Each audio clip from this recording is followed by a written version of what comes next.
O Flamengo pode realmente pedir que Marcos Lamarquia compre a SAF do Vasco? O fato dele ser enteado da Leila Pereira, atual presidente do Palmeiras, seria o suficiente para tornar essa operação ilegal? Ou estamos diante de um vínculo familiar que, apesar de chamar a atenção, não comprova necessariamente a existência de controle sobre dois clubes? Essa discussão saiu das redes sociais e chegou à Agência Nacional de Regulamentação e Sustentabilidade do Futebol. O resultado dessa análise pode estabelecer um precedente extremamente importante para o futebol das SAFs e dos investimentos no futebol brasileiro. Hoje vamos explicar o que aconteceu, o que diz a legislação e quais elementos realmente poderão definir o futuro dessa negociação. Vamos começar entendendo o caso. Segundo informações divulgadas pelo portal GE, o Flamengo encaminhou uma manifestação para a Agência Reguladora do Futebol, que o órgão analise e eventualmente vete a negociação envolvendo o Vasco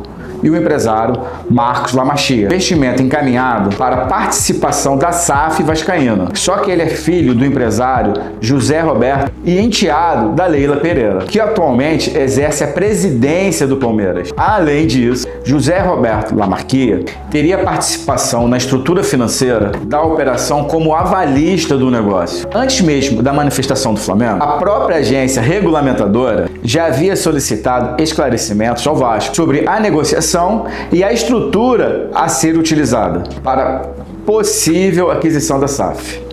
Portanto, é importante fazer a primeira correção. O Flamengo não vetou a negociação. Também não existe, até o momento, uma decisão definitiva mostrando que a negociação é ilegal. O que existe é tão somente um procedimento de análise. A agência regulamentadora pediu informações e o Flamengo apresentou argumentos para defender que essa estrutura pode violar as regras e integridade das competições. Mas afinal, o que é a agência regulamentadora do futebol? Apesar do nome agência, nós não estamos falando de uma agência reguladora estatal, como a Anatel ou a Agência Nacional de Energia Elétrica. A Agência Nacional de Regulamentação e Sustentabilidade do Futebol foi criada dentro do novo sistema financeiro do futebol brasileiro. Ela possui autonomia técnica e é responsável por monitorar, fiscalizar e julgar o cumprimento das regras financeiras e governança aplicada aos clubes. Entre suas atribuições estão a análise da saúde financeira dos clubes, o controle de dívidas, monitoramento de gastos com elenco e fiscalização de possíveis situação de multipropriedades ou influência sobre mais de uma equipe. A agência pode solicitar documentos, a agência pode instaurar procedimentos, negociar acordos, aplicar diferentes sanções dentro do sistema esportivo. E é justamente o tema multipropriedade que está no centro dessa discussão. O Flamengo se fundamenta no artigo 62 da Lei de Regulamentação do Esporte para esse questionamento. Este artigo determina que pessoa física ou jurídica que possua participação com direito a voto ou participe da administração de um clube profissional não pode ter participação simultânea de capital ou na gestão de outro clube que dispute a mesma competição. A legislação também proíbe uma mesma pessoa, direta ou indiretamente, controle, administre ou explore direitos pertencentes a duas organizações esportivas que disputem a mesma competição. E existe um ponto especialmente importante nesse caso. O parágrafo 2º do artigo 62 estabelece que a vedação também é aplicado ao cônjuge, parentes até 2º grau, as pessoas envolvidas.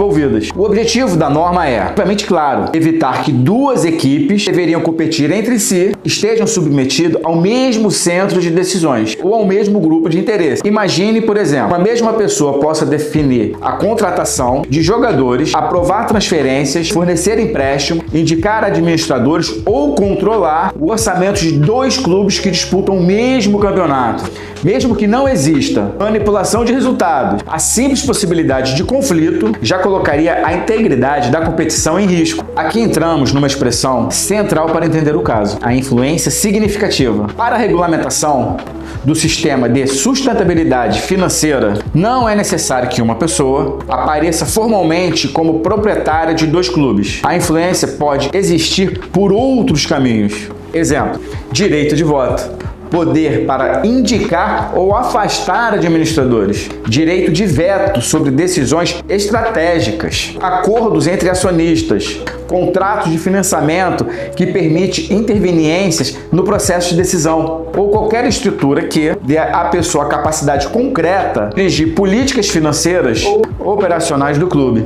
A regulamentação também considera situações das quais participações, votos ou poderes de veto esteja distribuído entre pessoas próximas, estruturas societárias relacionadas. Portanto, colocar investimento no nome de uma pessoa diferente não resolve necessariamente o problema. A agência deverá investigar quem realmente fornece os recursos, assume os riscos, que possui os direitos políticos e quem poderá influenciar nas decisões depois da conclusão da operação. A tese apresentada pelo Flamengo parece partir da soma de diferentes elementos. Primeiro, Marcos Lamarquia é enteado da presidente do Palmeiras. Segundo o pai de Marcos, José Roberto Lamarquia aparece como avalista do negócio. Terceiro, existe uma relação familiar e financeira envolvendo pessoas próximas a quem atualmente exerce a administração de um outro clube. Disputa a mesma competição. A partir disso, o Flamengo sustenta que a operação precisa ser analisada não apenas pelo nome formal do comprador, mas pelo grupo econômico familiar que pode estar por trás do investimento.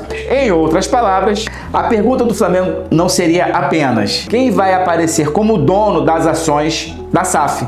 A pergunta seria quem realmente terá o poder econômico e decisório sobre o Vasco depois da operação. Este questionamento não é juridicamente absurdo. Quando se analisa o controle indireto, é comum olhar além do contrato social, a origem dos recursos, as garantias, os acordos privados e os poderes concedidos aos financiadores. Podem revelar uma estrutura de uma influência que não aparece de forma evidente nos documentos públicos. Agora chegamos ao principal contraponto. O simples fato do Marcos ser enteado da Leila permite concluir automaticamente que os dois clubes estariam sob o mesmo controle? A resposta mais prudente é: não necessariamente. O vínculo familiar é um elemento relevante e pode justificar uma investigação mais aprofundada. Mas parentesco e controle empresarial são conceitos diferentes. Uma pessoa pode ter uma relação familiar com dirigentes de outro clube sem participar das decisões desse clube, sem receber qualquer orientação sobre a condução do investimento. Também é necessário observar que o Palmeiras não é uma empresa pertencente à Leila. O clube possui natureza associativa e ela exerce a função de presidente dentro de uma estrutura estatutária e eleitoral. Portanto, a análise não pode tratar a presidência do Palmeiras como se fosse automaticamente equivalente à propriedade integral de uma SAF. Outro ponto é: a participação de José Roberto como avalista significa oferecer uma garantia para o cumprimento de determinada obrigação, mas uma garantia financeira.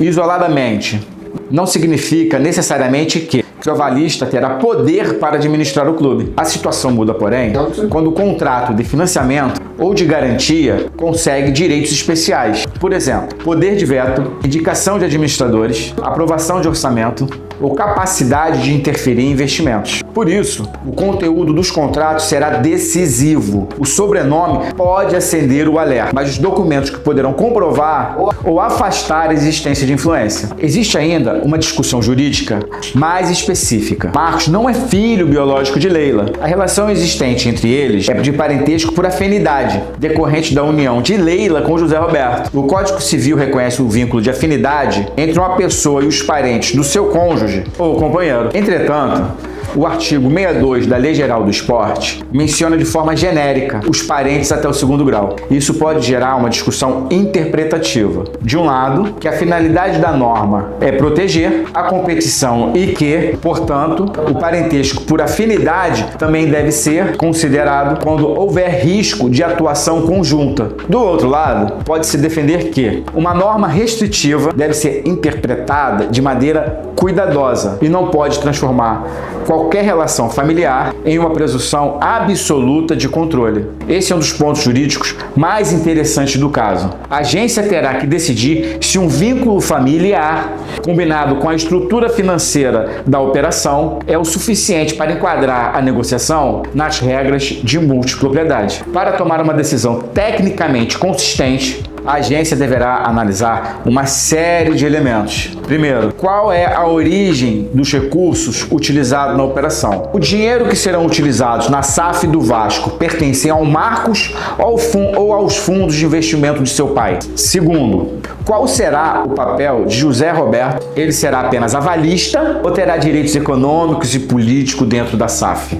Terceiro, existem acordos de voto? Algum familiar, financiador ou empresa relacionada poderá orientar a forma como o Marcos exercerá seus direitos junto à SAF? Quarto, quem poderá indicar os administradores da SAF? Quinto, existirão direitos de veto sobre o orçamento, contratação de executivo, aquisição de jogadores ou venda de ativos? Sexto, haverá operações financeiras entre as empresas ligadas à família e à gestão do Vasco? E por fim, existe alguma possibilidade concreta de Leila Pereira participar de forma direta ou indireta das decisões do Vasco? Essa é a radiografia da operação, que permitirá separar uma simples relação familiar de uma verdadeira relação de estrutura de controle direto. Depois da análise, diferentes cenários serão possíveis. No primeiro cenário, a agência pode concluir que Marcos Lamachia possui capacidade financeira o suficiente e que não existe influência relevante ligadas ao Palmeiras que irão afetar a gestão do Vasco. Neste caso, a negociação poderia seguir desde que atendidas as demais exigências legais, societárias e desportivas. No segundo cenário, a agência pode identificar riscos que possam ser resolvidos por meio de ajustes. Exemplo, retirados de determinados poderes de veto, mudanças nas garantias, criação de barreiras de governança ou proibição de participação de determinadas pessoas na administração da SAF. No terceiro cenário, se ficar comprovado que a estrutura permite controle e influência simultânea sobre Palmeiras e Vasco, a operação poderá enfrentar um veto ou precisar ser completamente reorganizada. A agência possui competência para fiscalizar o sistema, negociar acordos e aplicar sanções dentro da esfera esportiva. Portanto, entre aprovação imediata e proibição definitiva, a negociação pode vir a sofrer alterações antes de receber uma decisão final. Algumas pessoas podem perguntar: por que o Flamengo está se envolvendo na negociação de outro clube? A resposta está no impacto que uma eventual formação de estrutura de controle conjunto pode vir a produzir sobre toda a competição. Clubes que disputam o mesmo campeonato possuem interesse direto na preservação da integridade esportiva. Isso não significa que o interesse do Flamengo esteja inteiramente correto. Significa apenas que o clube pode apresentar fundamentos e argumentos para que o órgão responsável faça análise da situação. Quem decidirá não é o Flamengo. A decisão técnica cabe à agência com base nas normas, contratos e nas fundamentações apresentadas pelas partes. O caso envolvendo o Flamengo, o Vasco, o Palmeiras e a família Lamachia revela uma transformação importante no futebol brasileiro. Com as situações das SAFs, já não basta mais discutir apenas contratações, resultados e dívidas. Será cada vez mais necessário analisar estruturas societárias, fundos de investimentos, beneficiários finais, acordos de voto e conflitos de interesse. No caso concreto, o vínculo familiar existe e merece atenção. A presença de José Roberto como avalista também justifica uma análise detalhada de toda a estrutura financeira. Mas nenhum desses elementos, isoladamente, permite afirmar que a negociação é automaticamente legal. A questão central não é quem é parente de quem. A questão é saber quem poderá ter poder sobre o Vasco. E você acredita que o vínculo familiar é o suficiente para impedir essa negociação? Ou entende que a operação deve ser analisada exclusivamente pelos poderes previstos no contrato? Deixe sua opinião nos comentários. Para acompanhar análise sobre direito empresarial, direito desportivo, tratos e os principais casos jurídicos do país, inscreva-se no canal e acompanhe o Grupo Viriato.